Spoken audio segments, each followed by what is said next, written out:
കർമ്മ ബ്രേക്കിംഗ് പുറത്തുവരികയാണ്. ഹമാസിന് UN മുന്നറിയിപ്പ്. ബന്ദികളെ നിരുപാധികം വിട്ടയക്കണം. അതേസമയം ഇസ്രായേലിനോട് വെടിനിർത്തണമെന്നാവശ്യപ്പെട്ടിട്ടില്ല. ഒടുവിൽ UN ഹമാസ് ഭീകരന്മാർക്കെതിരെ ബ്രേക്കിംഗ് റിപ്പോർട്ടിലേക്ക്. ഐക്യരാഷ്ട്രസഭയുടെ സുരക്ഷാ സമിതിയിൽ ഇസ്രായേൽ ഹമാസ് യുദ്ധത്തിന്റെ ലോകം കാത്തിരുന്ന പ്രമേയം വന്നിരിക്കുന്നു. സുരക്ഷാ സമിതിയിൽ വെടിനിർത്തൽ ആവശ്യപ്പെട്ടിട്ടില്ല. വെടിനിർത്തൽ ആവശ്യപ്പെടാതെയുള്ള പ്രമേയം ഐക്യരാഷ്ട്രസഭയുടെ സുരക്ഷാ സമിതി പാസാക്കിയിരിക്കുകയാണ്.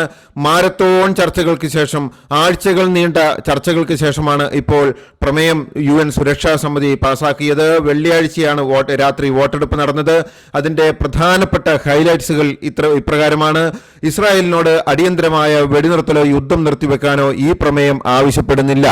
രണ്ടാമത്, പ്രമേയം ആവശ്യപ്പെടുന്ന കാര്യങ്ങൾ എത്രയും പെട്ടെന്ന് ഇസ്രായേലിന്റെ ബന്ദികളെ ഹമാസ് വിട്ടയക്കണം. യുദ്ധം അവസാനിപ്പിക്കുന്നതിന് ഇരുപക്ഷവും അടിയന്തരമായ നടപടികൾ ചെയ്യണം. എടുത്തു പറയാം, ഇസ്രായേൽ മാത്രമല്ല, ഇരുപക്ഷവും സഹകരിച്ച് യുദ്ധം നിർത്തണം. അവിടെ ജനങ്ങൾക്ക് ആവശ്യമായിട്ടുള്ള മനുഷ്യ സഹായം എത്തിക്കണം. ജനങ്ങൾക്ക് അടിയന്തരമായിട്ടുള്ള വൈദ്യസഹായവും മറ്റും എത്തിക്കണം. ഇത്തരം രീതിയിലുള്ള പ്രമേയമാണ് ഇപ്പോൾ പാസാക്കിയിരിക്കുന്നത്. ഇതിനു മുമ്പ് UN അസംബ്ലി ഒരു പ്രമേയം പാസാക്കിയിരിക്കുന്നു. 193 രാജ്യങ്ങളുള്ള UN അസംബ്ലിയിൽ 150 രാജ്യങ്ങൾ അനുകൂലിച്ച പ്രമേയത്തിൽ വെടിനിർത്തൽ ആവശ്യപ്പെട്ടിരുന്നു. ഈ വെടിനിർത്തൽ പ്രമേയം UN സംബന്ധിക്കുന്നിടത്തോളം നിയമപരമായിട്ടുള്ള ബാധ്യത അല്ല. UN സംബന്ധിക്കുന്നിടത്തോളം നിയമപരമായിട്ടുള്ള ബാധ്യത UN സുരക്ഷാ സമിതിയുടെ പ്രമേയം മാത്രമാണ്.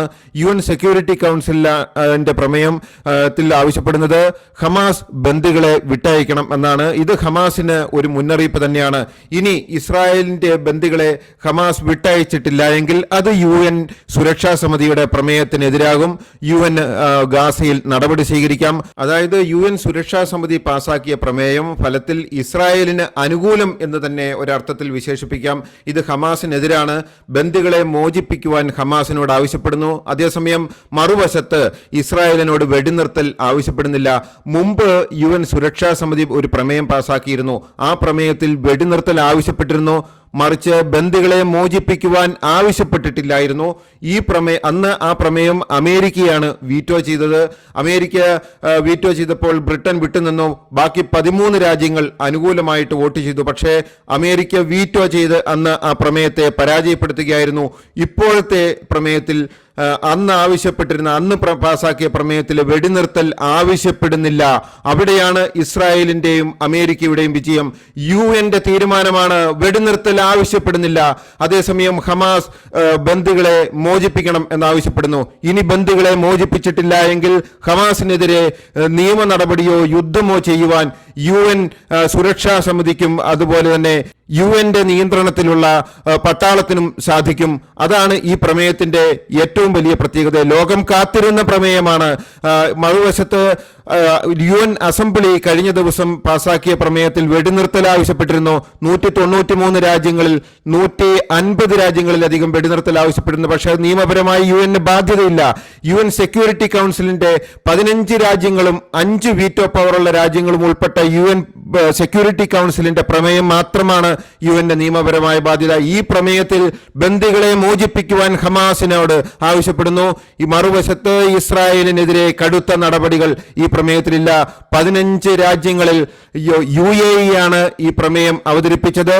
ഇതിൽ 13 രാജ്യങ്ങൾ അനുകൂലമായി വോട്ട് ചെയ്തു. അമേരിക്കയും റഷ്യയും ഈ പ്രമേയത്തിൽ വോട്ട് ചെയ്യാതെ വിട്ടുനിൽക്കുകയായിരുന്നു. പ്രമേയത്തിന്റെ പ്രധാന ഭാഗങ്ങൾ ഒന്ന് സൂചിപ്പിക്കാം. പ്രസക്തമായ ഭാഗങ്ങളാണിവ. സിവിലിയന്മാരുടെ സംരക്ഷണം പ്രധാനമാണ്. ഗാസയിൽ അടിയന്തരവും വിപുലീകരണവുമായ മാനുഷിക വിരാമങ്ങളും യുദ്ധവിരാമവും ആവശ്യമാണ്. പൂർണ്ണവും വേഗത്തിലുള്ളതുമായ സുരക്ഷിതത്വം ഗാസയിൽ നടപ്പാക്കണം. അവിടെ മനുഷ്യർക്ക് അടിയന്തരമായിട്ടുള്ള ജീവിത സാഹചര്യങ്ങൾ ഉണ്ടാക്കണം. ഗാസ മുനമ്പിലെ എല്ലാ ബന്ദികളെയും നിരുപാധികം മോചിപ്പിക്കണം. അവിടെ മാനുഷികപരമായിട്ടുള്ള പ്രവേശനങ്ങൾ ഉറപ്പാക്കണം. ഇതാണ് പ്രമേയത്തിന്റെ ഹൈലൈറ്റഡ് ആയിട്ടുള്ള ഭാഗം. ബന്ദികളെ നിരുപാധികം മോചിപ്പിക്കണം എന്ന് ഹമാസിനോട് ആവശ്യപ്പെടുകയാണ്. ഒരു ഉപാധിയും വെക്കുവാൻ പാടില്ല. ഹമാസ് ഈ നിയമം അല്ലെങ്കിൽ ഈ പ്രമേയം അനുസരിച്ചിട്ടില്ല എങ്കിൽ നടപടി വേണമെങ്കിൽ UN സ്വീകരിക്കാം. അവിടെ ഹമാസിനെതിരെ അമേരിക്കയ്ക്ക് ഇറങ്ങി യുദ്ധം ചെയ്യാവുന്ന ഒരു സാഹചര്യം ഇപ്പോൾ UN ഈ പ്രമേയത്തിലൂടെ വന്നിരിക്കുകയാണ്. അന്താരാഷ്ട്ര മാനുഷിക നിയമങ്ങളും അന്താരാഷ്ട്ര മനുഷ്യാവകാശ നിയമങ്ങളും ഗാസയിൽ ഉറപ്പാക്കണം. അന്താരാഷ്ട്ര നിയമത്തിന് കീഴിൽ വേണം എല്ലാ കക്ഷികളും ഗാസയിൽ പ്രവർത്തിക്കുവാൻ. അത് അവിടെ നടപ്പാക്കുന്നുണ്ട് എന്ന് ഉറപ്പുവരുത്തണം. ഗാസ മുനമ്പിലെ ഭയാനകവും അതിഭീകരവും വഷളാകുന്നതുമായ മാനുഷിക സാഹചര്യത്തിൽ നിന്ന് സിവിലിയൻ ജനങ്ങളെ രക്ഷിക്കണം. ഗുരുതരവും ആഘാതകരവുമായിട്ടുള്ള പ്രശ്നങ്ങൾ ഗാസയിൽ ഒഴിവാക്കണം. ഗാസ മുനമ്പിൽ ഉടനീളം സുരക്ഷിതത്വവും തടസ്സവുമില്ലാത്ത മനുഷ്യജീവിതം സാധ്യമാക്കണം. ഇതാണ് UN പ്രമേയത്തിന്റെ ഏറ്റവും കാതലായിട്ടുള്ള ഭാഗങ്ങൾ. എടുത്തു പറയേണ്ട മറ്റൊരു കാര്യം, UN secretary general Antonio Guterres ആദ്യമായിട്ട് ഹമാസിന്റെ ഭീകരപ്രവർത്തനത്തെ വിമർശിച്ചിരിക്കുന്നു. ഒക്ടോബർ 7 ഇസ്രായേലിൽ ഹമാസ് നടത്തിയ ഭീകരാക്രമണത്തെ ഗുട്ടറസ് ഒരു എക്സ് പ്ലാറ്റ്ഫോമിലെ തന്റെ പോസ്റ്റിലൂടെ അപലപിച്ചിരിക്കുകയാണ്. ലോക സമാധാനത്തിന് ഭീഷണിയായിട്ടുള്ള ഈ യുദ്ധത്തിന്റെ കാരണം ഒക്ടോബർ 7 ആയിരക്കണക്കിന് ആളുകളെ കൊന്നൊടുക്കിയ ഹമാസ് ഭീകരർ നടത്തിയ ആക്രമണത്തെ തുടർന്നാണ് എന്ന് അദ്ദേഹം വ്യക്തമാക്കിയിരിക്കുകയാണ്. പ്രമേയം UN സുരക്ഷാ കൗൺസിൽ പ്രമേയം പാസാക്കിയതിന്റെ തൊട്ടു പിന്നാലെയാണ് അന്റോണിയോ ഗുട്ടറസിന്റെ ഈ പ്രസ്താവന എക്സ് പ്ലാറ്റ്ഫോമിൽ വന്നിരിക്കുന്നത്. കരയിലൂടെയും ആകാശത്തിലൂടെയും ഇസ്രായേലിനെതിരെ ഭീകരവാദികൾ നടത്തിയ വലിയ ആക്രമണത്തിൽ അന്ന് 1200 ഇസ്രായേലുകളെ കൊന്നു. സാധാരണക്കാരായ 240 പേരെയോളം ഇസ്രായേൽക്കാരെ ബന്ദികളാക്കി. ഇതിനു മുമ്പ് UN സെക്രട്ടറി ജനറൽ അടക്കം ഇത്തരം രീതിയിൽ കടുത്ത ഇടപെടലുകൾ നടത്തിയിട്ടില്ലായിരുന്നു. ഇസ്രായേലിനെതിരായിട്ട് നിരവധി നിലപാടുകൾ സ്വീകരിച്ചിരുന്നു. അതിൽ അസ്വസ്ഥരായിരുന്നു ഇസ്രായേലിന്റെ സൈന്യവും മറ്റും. ഇതിന്റെ പരിഹാരമായിട്ട് എന്താണ് ഗാസയിൽ നടക്കുന്നത്, എന്താണ് ഒക്ടോബർ 7 നടന്നത്, ഇതിന്റെ പ്രധാനപ്പെട്ട ക്ലിപ്പിങ്ങുകൾ ഉൾപ്പെടെയുള്ള ഒരു ഹ്രസ്വ ചിത്രം UN-ൽ ഒരു സ്വകാര്യമായിട്ട് ഇസ്രായേൽ സൈന്യം പ്രദർശിപ്പിച്ചു. അത് തെരഞ്ഞെടുക്കപ്പെട്ട UN secretary general Antonio Guterres ഉൾപ്പെടെ ഏകദേശം 40-ലധികം പേർക്ക് മുമ്പിലാണ് ഒരു ഹ്രസ്വ ചിത്രമായി എന്താണ് ഒക്ടോബർ 7 ഇസ്രായേലിൽ നടന്നത് എന്ന് പ്രദർശിപ്പിച്ചത്. ആ ക്രൂരമായിട്ടുള്ള ദൃശ്യങ്ങൾ അന്റോണിയോ ഗുട്ടറസ് മുഴുവൻ ഇരുന്ന് കണ്ടു. അദ്ദേഹം ഇരുന്ന് കാണുന്നതിന്റെ ദൃശ്യങ്ങൾ കഴിഞ്ഞ ആഴ്ച ചാനൽ 12 പുറത്തുവിട്ടു.